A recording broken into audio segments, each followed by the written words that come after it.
Hello again, everybody. And the book, Michael Collins, The Man and the Revolution, that Anne and I wrote over several years, it's not a straight biography of Collins, but rather it revisits Collins' life and representations of Collins through a series of questions or themes. So this evening, we're going to focus on two aspects of his life. And though they're separate and there are two halves of the paper, we hope they're connected by more than being about the same man. The German writer Thomas Mann wrote, quote, "A man lives not only his personal life as an individual, but also consciously or unconsciously the life of his epoch and his contemporaries." And we hope that this will emerge as we talk this evening. I'm going to look at how the young Collins, like his contemporaries in the revolutionary generation, was formed in particular contexts and at a particular time. And then Anne is going to talk about Collins' emergence as a kind of celebrity even in his own lifetime. If this celebrity set him apart from almost all his other colleagues in the revolutionary movement, it too made him a product of his time, as a new kind of press, mass literacy and photography, for instance, helped to create a new kind of celebrity culture in this period. So in search of the man who would become a revolutionary, it seems important to ask to what extent Collins was a young man of his age. He was born on the 16th of October, 1890. So Collins' revolutionary years would be his 20s. In this, it seems, he was typical of IRA officers of the period. National and local studies indicate that between 1917 and 1921, over 60%, sometimes and in some places more than 70%, of the IRA volunteer or IRA officers, Irish volunteers or IRA officers were in their 20s. Ordinary members were likely to be even more youthful, but the leaders, like Collins, tended to be, quote, "neither young enough to be despised as mere adolescents, nor old enough to have lost their physical vigour or bachelorhood," as David Fitzpatrick put it when he was writing about County Clare. Many of those most closely associated with Collins in the leadership of the IRA were of a similar age. Richard Mulcahy, for instance, was born in 1886, Ono Duffy in 1890, Garrod O'Sullivan in 1891, Diarmuid O'Hegarty in 1892. Like O'Sullivan and O'Hegarty, Collins was born in West Cork. 30 years ago, when Tom Garvin attempted to describe what he called the Sinn Féin elite, he pointed out that rural Munster was their heartland and that of all regions, West Cork was the most conspicuous area of origin. I'm sure there are some Tipperary people who might dispute that, but we'll leave that for the minute in Cloughjordan. Cork would also, of course, prove the most violent county during the revolutionary period. Although Collins was a member of a Cork set who would make their reputations through activity elsewhere. These Cork men in London and in Dublin reinforced each other's enthusiasm on the way up and brought each other along as they climbed the revolutionary hierarchy. Here's the young Collins, 8 years of age. The rural IRA was built on farmers' sons and the urban IRA on clerks, shop assistants and civil servants who were very often the sons of farmers, usually comfortable farmers. Again, in this regard, Collins reflects the general pattern, though his background was somewhat more comfortable than the average. At the time of his birth, Collins' parents, Michael and Mary Ann, along with his bachelor uncle Patrick, were the tenant farmers of a quite substantial holding of 136 acres in the townland of Woodfield near Clonakilty. In 1901, of the 40,043 holdings in County Cork, only 10% were of 100 acres or more. So the Collins farms also had more outbuildings, 9, than any other of the 20 holdings in their townland, and the house had more rooms, 8. Michael's eldest brother, Sean, who you can see in the image here, would inherit the tenancy after Mary Ann's death in 1907, whilst his siblings pursued careers, that is, Sean's siblings pursued careers as civil servants, teachers, or in the religious in Ireland, Britain, and America. For Michael, it would be school in Clonakilty and then London. Not yet 16, he arrived in Shepherd's Bush in the high summer of 1906. It must have been exciting. He had left Clonakilty for the comparative safety of a job in the post office in West Kensington and a flat with his sister, Johanna or Hanny, but he also left Clonakilty for London, perhaps the most dynamic city in the world, a city with a population of 4.5 million and all the attractions of urban life. Collins would be 25 before he returned to Ireland for good 9.5 years later. So really a very large proportion of Collins' short life is spent in London. It was during his time in London that Collins became a man. Hanny remembered he grew rapidly during the first years. It is tempting to imagine his rhythms synchronizing with those of the city. This was a London of an ever-expanding underground, of enormous music halls, of the modern wonder of the cinema, of monumental new museums like the Victoria and Albert, which opened in Kensington in 1909.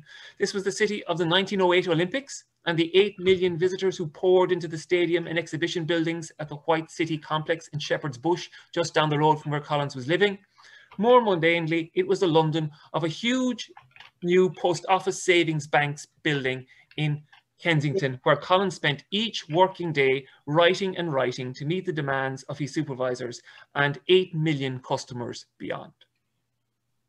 Yeah. In an affectionate recollection of Collins in London, P.S. O'Hegarty, another Corkman and a leading figure in Irish nationalist scene in the city in those years, wrote that, quote, he fell into spasmodic association with a hard-drinking, hard-living crowd from his own place, and their influence on him was not good. Collins was, O'Hegarty noted, in the blast and bloody stage of adolescent evolution. He was regarded as a wild youth, said O'Hegarty, and O'Hegarty believed he was spoiled by that wildness. Collins brought more than the energy of youth to London. He arrived with, as Tim Pat Coogan put it, ideological baggage. The influence of family, and in particular parents, upon revolutionaries of this era has prompted contrasting observations. Fergal McGarry wrote of Collins' generation that no one was born a revolutionary, but many were born into revolutionary families. While on the other hand, he also noted that many of the revolutionaries were also born into families in which parents had always been or had become committed to parliamentary methods. And this conflict sometimes promoted intergenerational divisions between parents and children, more conservative parents and more radical children. Collins offers an interesting, if not very conclusive, case study in this regard. His family's politics was nationalist, but the texture of that nationalism at the time of Collins' childhood is less clear. His father died when he was 6, and on balance, Collins' family seems to have exposed him to a mix of nationalist influences and ideas, some radical, some moderate. And this was characteristics of the period. And that was a mix that produced many nationalists, but fewer active radical separatists like Collins would go on to become. I'm not sure if you can see this very well. It's an RIC report on the Collins family from January 1917. At that stage, the local RIC man was describing the Collins family as a brainy people who were disloyal and of advanced Sinn Féin sympathies. But it's not really very clear that that's how they would have been perceived, for instance, 10 years earlier when Collins headed off to London. Cloughjordan.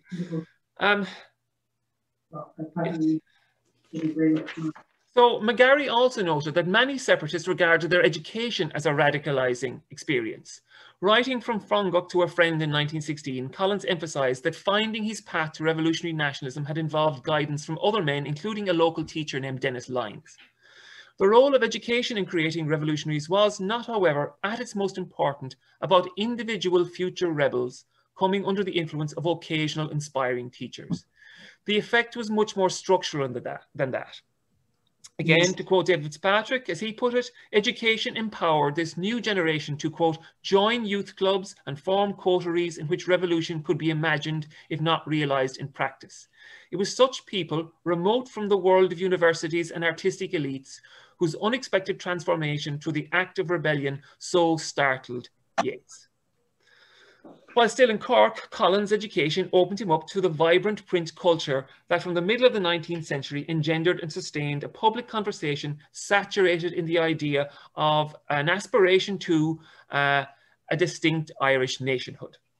And up here you can see a cartoon of Alice Stopford Green, who was a very active historian who was producing Irish nationalist histories in the first decade of the 20th century. And you can see the historian, the cartoonist is communicating this idea of, through writing the histories, Alice Stopford Green was literally building Ireland book by book.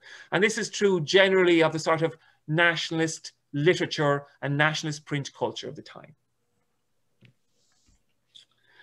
So this was a crucial formative experience for Collins. And in this way, he was not only typical of Irish men and women of his generation, but he was typical of the age, which saw nations replace empires as the dominant form of state across Europe and then beyond.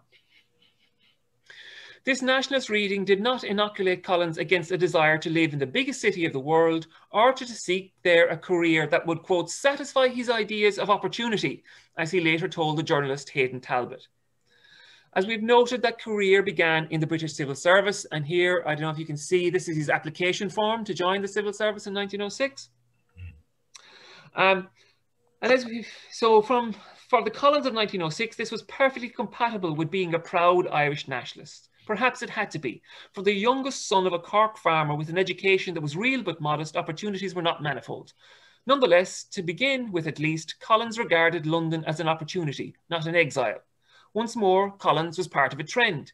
From about 1870, the children of middle-class and lower middle-class Irish Catholics increasingly crammed for and effectively pursued posts in the Metropolitan Civil Service that had become more meritocratic, at least at entry levels, because you could get in through passing an exam. For Collins, this would prove a frustrating and disillusioning experience. He spent 4 years as a boy clerk, a low-status and tedious job. When in the summer of 1910, he was offered a somewhat better civil service job, assistant clerk, he turned it down because by then his keenness to improve himself had led him to take up a position as a clerk at a stockbroking firm called Horn & Co, and he decided to stay there. He would move on to another such firm, the Guarantee Trust Company, in September 1914. There are different versions of his role at the latter firm, but it is clear that in 8 years, Collins' advancement in London had not met his ambitions or his estimates of his own abilities. And as such, again, Collins seems to constitute an instance of Irish middle and lower middle class of this period described by John Hutchinson, who, finding their upward mobility hobbled, if not blocked, turned to nationalism. Ernest Gellner, one of the great theorists of modern nationalism, believed that such frustration among an educated and ambitious, yet excluded ethnic group was more likely to turn towards nationalism in the context of modern multi-ethnic cities, where an emphasis on difference was fostered. This rings true in the case of Collins. In 1922, Collins told the Dáil that, "I know very well that the people of England had very little regard for the people of Ireland, and that when you lived among them, you had to be defending yourself constantly from insults." In another interview, he remembered, "For the most part, we," and by that he meant he and his Irish friends, "lived apart. They lived lives apart. We chose to consider ourselves outposts of our nation. We were a distinct community, a tiny eddy, if you like, in the great metropolis." It is likely that, speaking in 1922, Collins exaggerated in retrospect the extent to which he and his Irish friends were isolated and isolated themselves, but there is no doubting the intensity of his engagement with his cultural and political identity as Irish during those years in London. When Collins arrived in London, the most active organisational manifestations of that distinct community were associational forms of cultural nationalism. The Irish-born population of London then numbered about 50,000 men and women, and in 1906 the Gaelic League had about 3,000 members. This membership was largely drawn from the Irish-born Catholic lower intelligentsia comprising minor civil servants, teachers and postal officials, like Collins. It's not surprising then that Collins should join. Although like many other members, he was primarily attracted to the League for the social events where he met other Irish people. He did attend Irish classes regularly, indeed more regularly from 1910, and you can see here he got a certificate for his achievements, but the Gaelic League was not as transformational for Collins as it had been, for instance, Thomas MacDonagh, for instance, for whom it was very, very important at a particular moment in his career in Kilkenny. It did matter, though, and so too did the GAA. The Geraldines was the name of the rather ramshackle club based in West London, which added 17-year-old Collins to its committee in January 1908, and which would elect him vice-captain of the hurling team in July of that year. He quickly became a regular attendee at and a vociferous contributor to committee meetings. By July 1909, he was the club secretary. Such committee positions are avoided more often than coveted. I'm sure some of you will probably know if you're involved in any kind of a club or an association. But in the case of the Geraldines, it certainly couldn't be mistaken for glamorous. Collins' minutes record that their meeting on the 12th of January 1910 took place near some trees, Wormwood Scrubs. Peter Hart was surely wrong, though, when he argued that the fact that Collins served as secretary for 7 years, but never as president or vice president of the Geraldines, suggests that he was regarded as a valuable foot soldier, but not officer material. As well as being the most onerous and tedious position in a GAA club, the post of secretary was the most influential and facilitated the highest levels of networking. If one was intent on making a mark, as Collins appears to have been from the beginning, then it was ideal. An active commitment to cultural nationalism did not necessarily lead to or go hand in hand with sympathy for militant separatism, but a tight clique of separatists operated within London's GAA in these years, and the internal politics of the GAA reveal early tangible evidence that Collins' nationalism had acquired a harder edge. These were the years when the ban on foreign games was reintroduced, and it was reintroduced in the context of really hotly contested debates. Along with other IRB men, Collins was unequivocal and loud in his support for the hardline position. He had by 1909, it is generally suggested, been attending and contributing at Sinn Féin meetings, while his entry into the Irish Republican Brotherhood, or IRB, is usually dated to November of 1909. Depending on whose accounts one believes, he was sworn into the Brotherhood by Patrick Belton or Sam Maguire, men he came to know through the GAA. Once in, Collins became part of the change that was occurring within the IRB as a new generation brought renewed energy. The speed at which he climbed the hierarchy of the London IRB was later disputed by Pearish Beasley and P.S. O'Hegarty. There's no doubt, however, that by 1914 he was on the executive for the South of England region. In the same year, he joined the Irish Volunteers.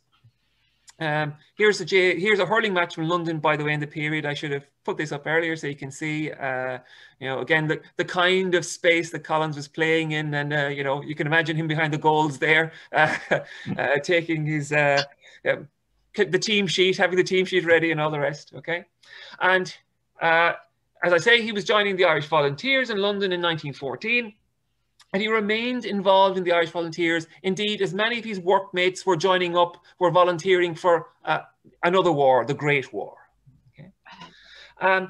In their recollections, contemporaries such as Joe Good and Jeremiah O'Leary stressed his prominence and influence in the Volunteers. According to Good, this man, Michael Collins, meant to be in command. So by late 1915, if one moved in nationalist or Republican circles in London, it would have been almost impossible to miss Michael Collins. Yet he was hardly remarkable. He was just another young enthusiast, finding some fulfillment and purpose in the apparently marginal world of radical nationalist associational life.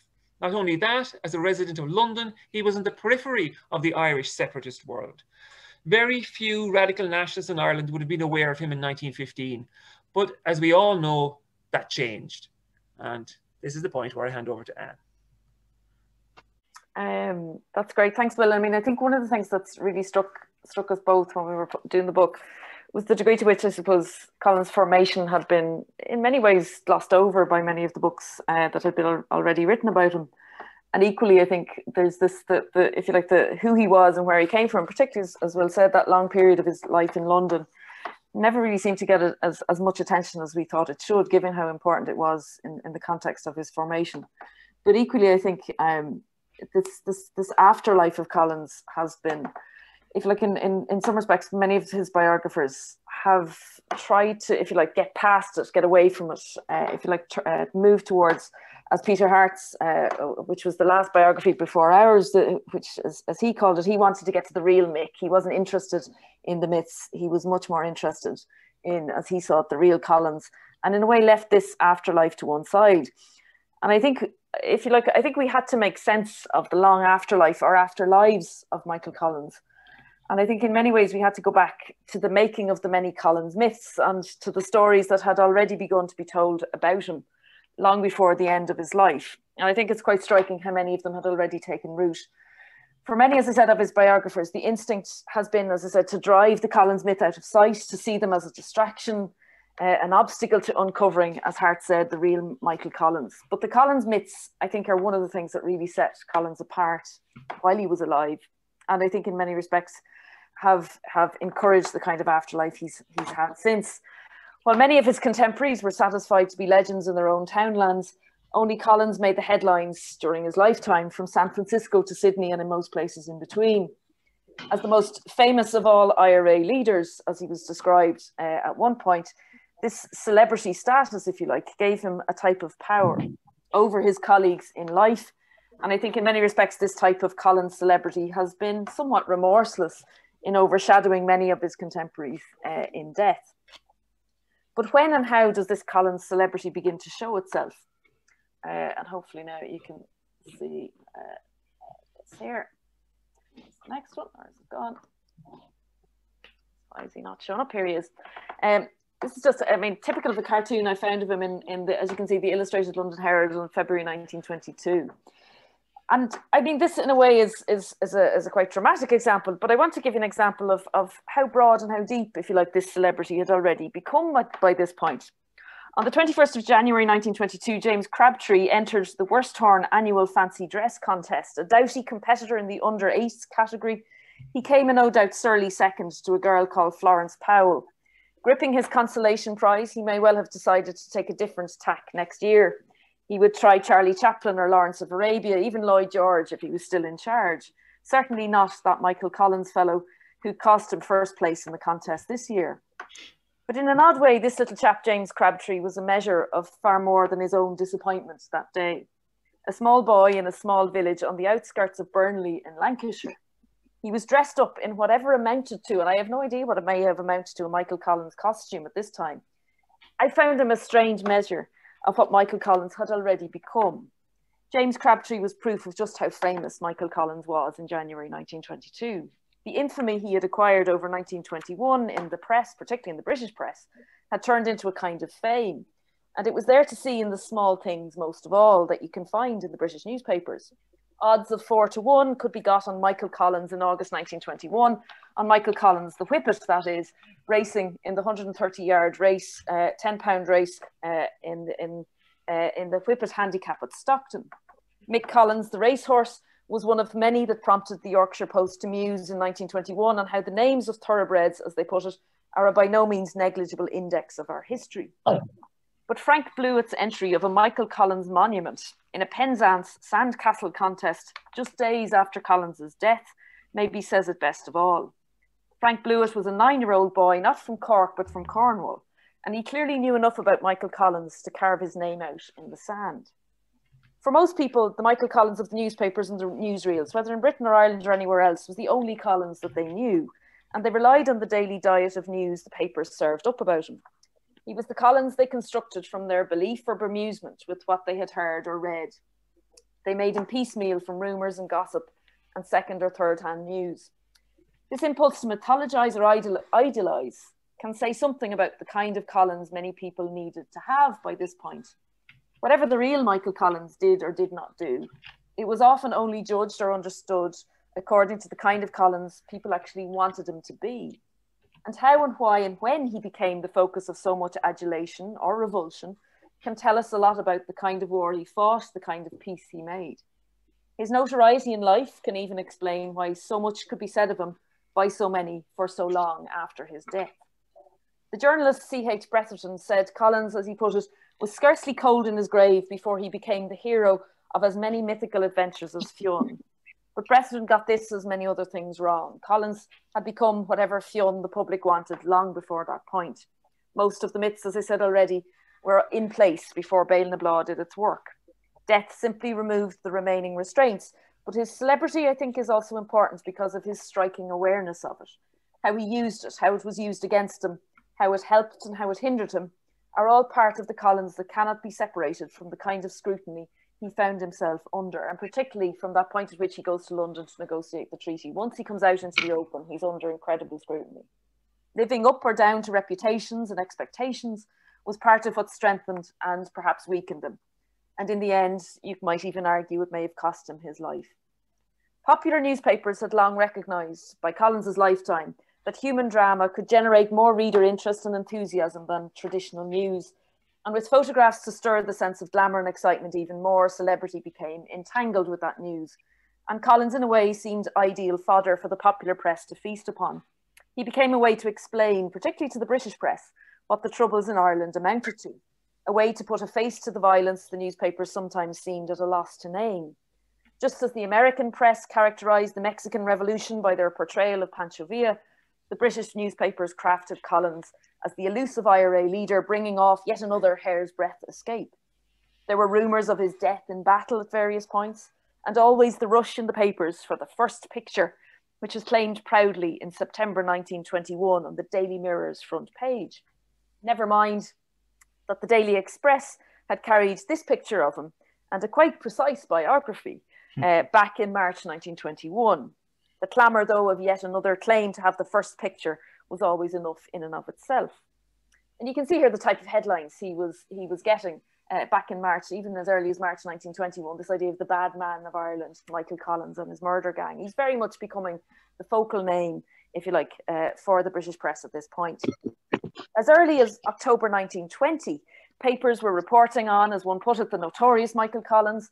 By November 1920, it had become the mystery of Collins. By January 21, somewhere, as they said, beginning to wonder if there is such a man. Such were the powers of the elusive mystery man of Ireland, as another said. And this coverage seemed to set the tone far beyond Fleet Street. By February 1921, he was already, as they said, a man of mystery to the Derby Daily Telegraph, the Irish Duet to the Western Gazette. A month later, the Dundee Evening Telegraph called him the most wanted man in the world, with all the urgency that their uppercase letters and inverted commas could bring. The romance of the elusive Michael Collins, troops who did not look for him in a coffin, was another headline. A man of disguise, with about half a dozen doubles, followed fast upon these capitalised words and suggested much of how this man was being written about in this period. The Yorkshire Post was even quicker off the mark still. Mysterious Mike evades arrest, read the headline in early October 1920, and described as gripping his revolver, he came off the page, as they said, as a desperate man, the Moriarty of the Irish Republican Brotherhood, swearing he will never be taken alive. By 1921, his notoriety was such that one American journalist quipped back to his editor at home, "I didn't get an interview with Collins, did not find the man, found a god." The Manchester Guardian surmised that when the horror and the misery, as it said, of the present years are forgotten between Britain and Ireland, tales of Collins's exploits would provide, as they said, episodes of high romance as realistic as anything in Dumas and Stevenson. It was quite a benign response, you might argue, for March 1921. The sober London Times noted that Collins was Christmasing in Cork almost as they would a titled gentleman in a society column, and later photographed him like this, accepting flowers, as they said, from the poorer children of Cork City. It called him the people's hero and darling when he died. The Financial Times even ran what they called a human interest piece on as they called him, the popular hero of the hour, and remarked that he was once a transfer clerk for a well-known firm of London Stock Exchange brokers. Gossip, it seemed, could be tailored for every taste. Even the hardline Morning Post conceded, as they said, that he was the Free State idol, admitted, however much it reviled him and his politics and all he stood for, that he was, at any rate, a brave man. Collins himself, though, knew the power and the fickle nature of this kind of fame. You can see him here, photographed him with a journalist. I think this is around the time of the treaty debates. And he said at one point, "I would not matter very much to anybody were it not for the things the English are saying about me," he admitted in May 1921. And if we can believe Hayden Talbot's own story of Collins, the value Collins placed on his own legend was clear. Talbot records him making the following case as to why De Valera should not have sent him to London to negotiate the treaty. And he said, "For several years, rightly or wrongly, makes no difference, the English had held me to be the one man most necessary to capture because they held me to be the one man responsible for the smashing of their secret service organisation and for their failure to terrorise the Irish people with their blackened hands. Brua has spoken of this English legend as having been altogether of newspaper manufacture. What difference does that make? The important fact was that in England as in Ireland, the Michael Collins legend existed. It pictured me as a mysterious, active menace, elusive, unknown, unaccountable. And in this respect, I was the only living Irishman of whom this could be said. If, and as long as the legend continued to exert its influence on English minds, the accruing advantage to our cause would continue. Bring me into the spotlight of a London conference, and quickly would be discovered the common clay of which I am made. The glamour of the legendary figure would be gone forever." Collins may well have been turning an old argument of De Valera's back against him at this point. Back in January 1921, when De Valera was trying to convince Collins to come to the United States, he appealed to Collins on those very terms. He said to him, "You probably do not appreciate as I do what your presence will mean there for the cause, if only you will not be too modest to exploit your fame or notoriety if you prefer it." But De Valera, as we know, didn't listen in October 1921, just as Collins had not listened back in January.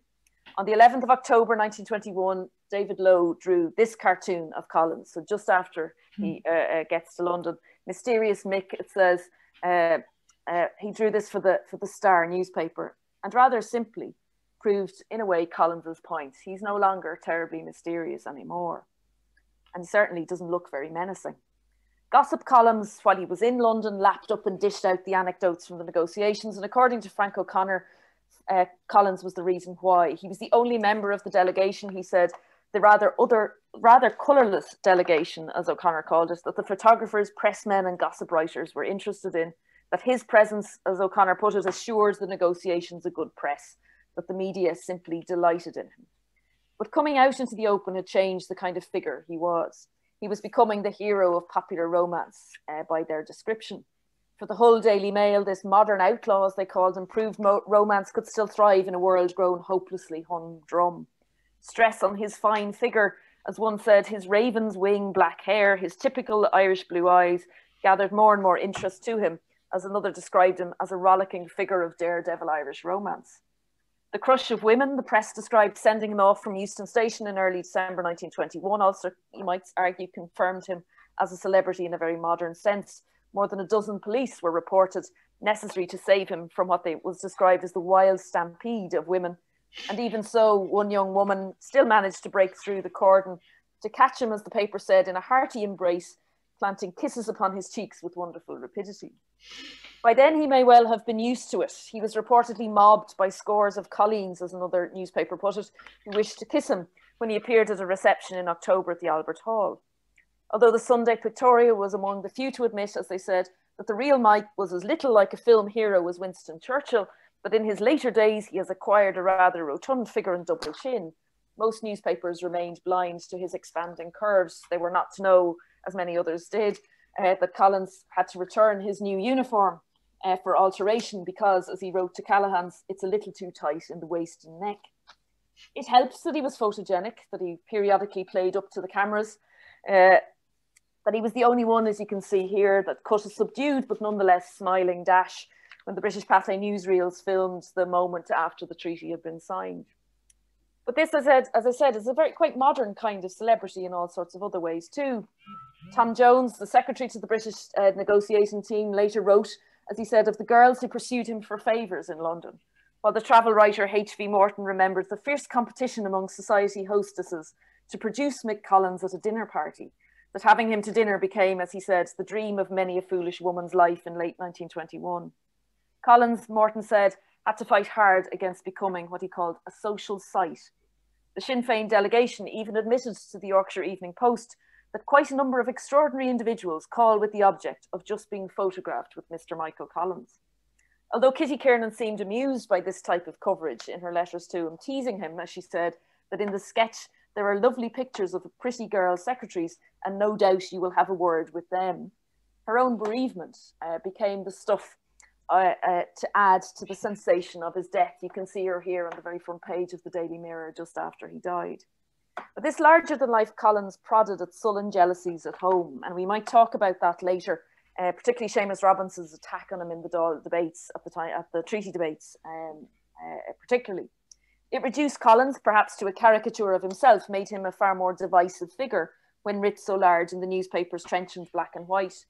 It allowed Countess Markievicz, for example, to try for silly victories in the treaty debates because he had become someone that silly stories stuck to. She said, I also heard that the Princess Mary is to be married to Michael Collins. It only made sense to throw that kind of allegation at him alone. With so much attention, he had far less room for manoeuvre, at least in all the ways he might have liked. In the same way that the masked photographers, as they were described, must have made Collins's task in London more difficult, positive and negative newspaper reports, even if they did not impinge on his own position, must have made it harder to convince his allies and opponents that he was not only the sum of what the newspapers said he was. And in 1922, particularly after he came home from London with the treaty, convincing others was a considerable part of the battles he fought on all fronts. Collins played, or at least tried to play, the British newspapers' game. He used their columns to snap back at adversaries old and new. In February 1922, he wrote an article for the Illustrated Sunday Herald to take De Valera very sharply to task, while he later chose the Sunday Express to put Erskine Childers in his place. and his new opponents were keeping count. One anti-treaty handbill you can see here sneers that even though Collins had given 65 press interviews and written 48 newspaper articles since he signed the treaty, none of his words would change their views. That they kept such a close count, that they used such scant resources to criticise what might seem a relatively ephemeral thing, probably suggests just how important those 65 interviews and 48 articles were perceived to be. Playing the newspaper's game, giving all those interviews, writing, or at least having all those articles written, gave Collins a clear advantage over the other side at that stage. While his celebrity may have clouded and complicated things for him in certain contexts, celebrity certainly gave him more column inches to make his political point. Even a seemingly retired Scarlett Pimpernel was always going to be worth the newspaper's while. A promotional tour for the kids' film took Charlie Chaplin to London in the autumn of 1921. Shortly after Chaplin left, Collins just arrived and may well have done something to sate the hunger for scandal in Chaplin's wake. One London journalist even noted how the interviewers are all after Collins now that Charlie Chaplin has gone. Collins must have known that this interest was a fleeting, dangerous sort of thing, that someone else would just as quickly take his place. He did not need to cast even a cursory glance at the latest London newspapers and magazines that he posted home to Kitty Kiernan while he was over at the negotiations to know the kind of deal he was making with this particular devil. Celebrity had helped and hindered him already, made him more ominous, more mysterious, more illustrious than he ever was, made it harder for him to hide and harder for others to accept the limits of what he amounted to. When he showed himself, celebrity made him human, made him frivolous, made him respectable according to certain lights. Celebrity made him palpable for others who before had dismissed him wholly out of court. With it, fame brought a reputation beyond country or county or parish. Fame made his successors seem more pallid than was fair. Fame, I think, may be setting a revolutionary apart. Thank you.